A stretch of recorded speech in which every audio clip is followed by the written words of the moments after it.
Oh, hey there, podcast listener. Just a quick heads up. This is an audio version from a video file. Most of them are each day. And you can check out those video files on YouTube, Facebook, Instagram, or TikTok. They're all there. They've got the pretty pictures. You can look at the pictures and go, that's what he's talking about when he says, look at this. But you're also more than welcome to listen to the podcast version. And if you're going to listen to the podcast version, why not give us a bit of a ranking or rating or however it is that it works on this particular podcast platform? It'd be kind of cool to move up the rankings a little bit. But up to you. I'm just a voice, completely disembodied, not the police. So feel free to do that.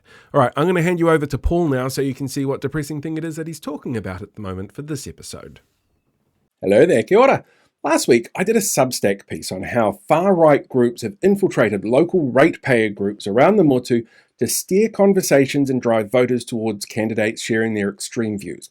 A lot of the time without mentioning their links to groups like Voices for Freedom, Groundswell, or pseudo-law sovereign citizen groups. You can check it out if you want to. It's linked in my bio if you really want to read.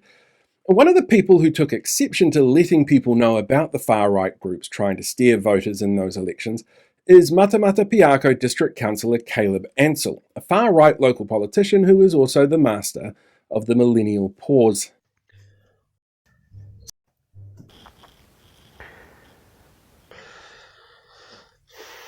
Caleb's claimed he's asked me for a debate.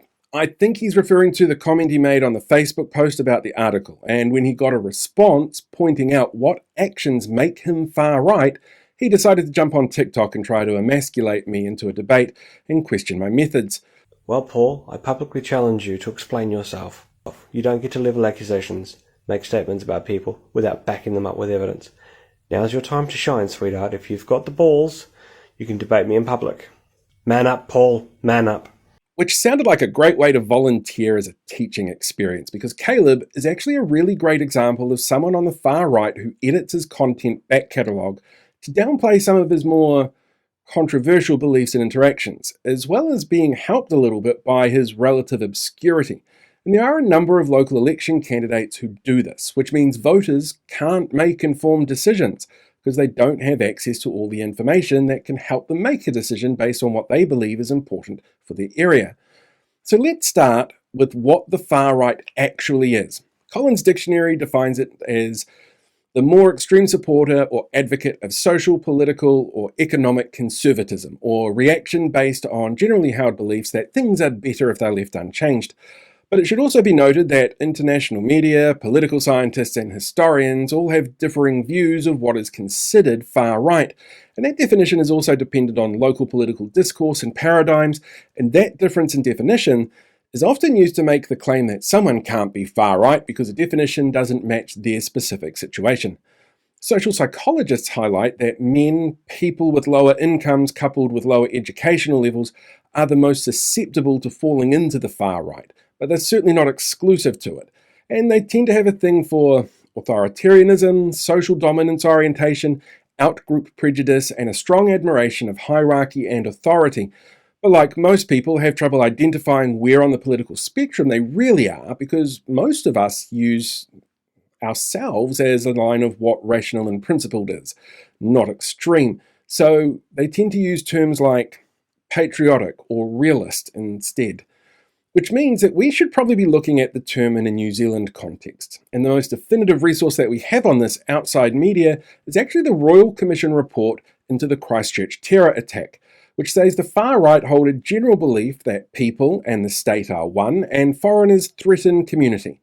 It highlights an occupation with ideologies, orientations, and patterns of thinking around nationalism that holds up quote-unquote Western values, and claims that these are under threat when people and ideas don't match their ideology. They tend to be sexist, anti-feminist, and susceptible to conspiracy theories, particularly around governance, and QAnon gets a specific mention in the report. But they're not usually violent and often prefer to change systems within a democratic framework, preferably a framework that they get to define. Although social psychologists also point out that the rise of the far right does tend to lead to an increase in hate crimes and racist assaults. So let's use that framework here. Let's start with nationalism, the extreme support of your nation that then surpasses individual groups or interests. Online comments like this one saying the country's in peril There's anti-COVID mitigation comments, which he called tyrannical, and this one where he calls the government psychopathic and media corrupt for telling people to mask up to stop the spread of viruses. There's this interview with Coromandel CFM where he uses lines from the Great Replacement conspiracy to scare people about the number of migrants coming into the country. I didn't think that 20 years ago, him saying if we don't close our borders down to only the essentials, we're going to have problems culturally and societally. And lo and behold, he's right. When you bring in 100,000 people a year who don't contribute to anyone and have a sense of entitlement, don't be surprised when the system collapses, because you've now got 100,000 minimum wage labourers who are prepared to do anything at any cost to work for minimum wage, and it drives New Zealanders out of employment. There's videos like this one where he chastises the Prime Minister for making Ramadan greetings because he believes the country's a Christian one. The annoying thing about having a supposedly Christian Prime Minister is he spends more time wishing Muslims an Eid Mubarak and a happy Ramadan and everyone else's religion when he's not actually looking at the religion of this country. This has been a Christian country from its foundation. Which it isn't, and religion's not mentioned in our founding document. There's comments like this on a post by Neil deGrasse Tyson asking how America would deal with Jesus today, showing where his Western values base is built from. Or this one, supporting the end of Islam that vilifies the faith. And when it comes to nationalism, there's comments demanding respect for the Prime Minister as leader of the nation. I do find it interesting that the conference started with a 47-minute message from Tory Whanau, Mayor of Wellington, while only allocating the leader of the country, the Right Honourable Prime Minister, 10 minutes for his talk. Calling green policies antithetical to modern New Zealanders' beliefs. Actually, quite a few people in the Greens are like that. They're not well. They're not really fit for the purpose of Parliament. It's just that their politics is so out of touch with what's happening with real New Zealand. The Green Party are turning up and saying, well, this movement here is being discriminated against. And the Green Party, right, they're supposed to be the tolerant, loving party in Parliament, right? They support Hamas, who are a terrorist organisation, who aspire in their own charter to wipe Israel off the map. For the party of tolerance, for the movement of tolerance, the left, particularly the Greens in this country, and one other political party that I will remain unnamed, but I'm sure you'll know who it is, if they're the tolerant side of Parliament, I don't want their tolerance. And there's comments like this from a misleading post from Winston Peters, the leader of the party that he ran for and is still a member of. And the thing that's misleading about this number is a worst case scenario is what it is, based on a lack of action from the government over a decade. And if the government actually was to work on meeting this deadline now to do the Paris Accord, it would actually cost us about the same as the amount of money that was given to landlords for their tax breaks over a decade. So what about orientations? So this isn't about sexuality. Orientation in political psychology is about self-reported belief structures on how society should function, which incorporates their personal belief structure. And psychologists have found that when it comes to a conservative and far-right orientation, they focus on a support of prejudices. They consider anything differing from their worldview to be a threat to what they consider norms, and a belief that some groups are inherently better than others. If we take a look at how Caleb deals with groups he's not a part of, we see a really specific pattern. Caleb is a Christian fundamentalist. We've seen him agree with calls to wipe out an entire religion. He's called for the Archbishop of Canterbury to be defrocked for not supporting anti-gay churches in Uganda. He's made comments and videos criticising Benjamin Doyle based on the selective editing of data from a far right-wing Twitter user who organised the anti-trans inflection point event in Wellington, including using the term gay as a slur, and believes that there's only two genders, despite what doctors, biologists and psychologists say about the difference between gender and sex. He's followed groups like Anti-Feminism New Zealand, Kiwis for Donald Trump, Kiwi Patriots, the Taxpayers Union, So Sick of Helen Clark, and Make New Zealand Great Again. He even once tweeted QAnon dog whistles, according to reporter Charlie Mitchell, who's the 2025 Voyager Award winner for Feature Writer of the Year. But Ansell has publicly denounced his flirtation with the group because he says that they didn't answer his questions that he was curious about. Oh, and ideologies. Well, there's a lot of what we've just covered that fall into that. Far-right ideologies are actually really diverse. They can be fascist, neo-Nazi, even something called phalangist. They tend to focus on ideas of strong government when the government does what they agree with. White nationalism and a refusal to acknowledge the process of colonization and how that creates societal deficits for those that have been colonized and how those deficits remain unless there's an active work in place to fix them. They tend to incorporate chauvinism, xenophobia, and theocratic beliefs, which justify actions like criticising abortion and a woman's right to choose, downplays challenges for Indigenous peoples and their contribution to society, and demands of a hierarchy based around religious belief structures. I want to do something that very few political voices have been willing to say. To the Christians in this country celebrating Easter, may you have a happy and joyous Easter. So, if we take a look at all of these elements as content, comments, and actions, they indicate someone who falls into the spectrum of a far-right political belief structure within a specific Aotearoa context. And while I don't agree with these ideologies, he is free to believe what he likes. But voters, well, they're entitled to know the beliefs of who they vote for so they can make informed decisions that they feel best suits their communities. And Caleb has long held habits of deleting content. Those comments about the Archbishop of Canterbury and the QAnon dog whistle, they were deleted before the last general election.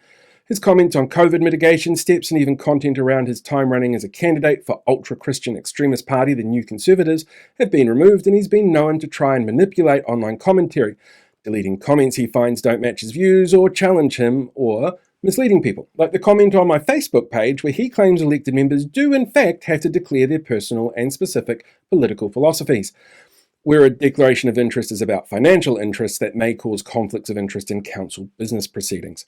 Caleb is a fantastic example of why it is so important to do research into candidates before you vote for them. Do the women of Matamata Piako want to vote for someone who tries to mansplain pay equity to them? The other day I said I was off to do the real job, and that's because my job has changed. As you can tell by the hivers, it's outside. That is to say that the nurses and healthcare workers, teachers, teacherettes, all those who feel like their pay isn't equal to men, their job is respectable, their job is commendable, and it is needed. But the law is very clear. In 1972 it became a crime to pay a woman less than it is to pay a man, and vice versa, if the conditions are the same. Do members of Ngāti Huia, the iwi where Tamihana and the Kingmakers descend from, want a councillor who believes that Māori ceded sovereignty? The chiefs, both who'd signed He Whakaputanga, and those that had not signed He Whakaputanga, ceded sovereignty to the British Crown. Do Muslims in the area want a councillor who agrees with calls to end their religious beliefs and freedoms to enforce Christian ones? Do the rainbow community there want someone representing them who use the term gay as a slur? Because if you base your vote just on the little blurb written by a candidate to make a decision, then you never know who it is that you're really electing. Even a quick Google search can be misleading. The content Caleb makes is actually buried 4 pages into Google results. When was the last time you went 4 pages into Google results? The first 2 results were written by him to sell himself to voters. The second 2 results are functionary results from Matamata Piako District Council, and the rest are either very thin on detail or about people with the same name. And now, this information will be out there. And as Caleb said himself, he stands by what he said online. And I stand by what I say. And I know nothing I say here will change his worldview, because almost everyone believes they're the reasonable one. And it can be hard to see ourselves in any other way. The cognitive dissonance it causes us is extreme. It's actually the reason why Nobel Prize winner Bertrand Russell famously refused to debate with those on the far right. He knew it wouldn't make a difference to those he debated, and it would use his name to normalize beliefs he didn't agree with, because of the harms that they can cause a variety of communities. But by helping those communities become aware of those potential harms, you can ensure those communities get to make informed decisions about those representing them, and making decisions that will impact their day-to-day lives and the place that they call home in this year's upcoming local body elections. Hey, welcome back, podcast listener. Thank you so much for checking out today's episode. It's really appreciated. I know it's only like 5 to 10 minutes long, but every view counts, every listen counts. It all, well, hopefully keeps us informed so that we know what's going on in the world around us. And I'm really, really proud of the fact that you chose to sit down and listen to my podcast, because there are so many options out there. Don't forget, as I said at the beginning, if you want to watch the video version, you're more than welcome to. It's available on a whole range of platforms, and they're all linked in my bio, along with my Substack. You should probably go and subscribe to that, because there's going to be a lot of detailed stuff in that coming up over the next 6 months, looking at local body election candidates and some of the really out there ones.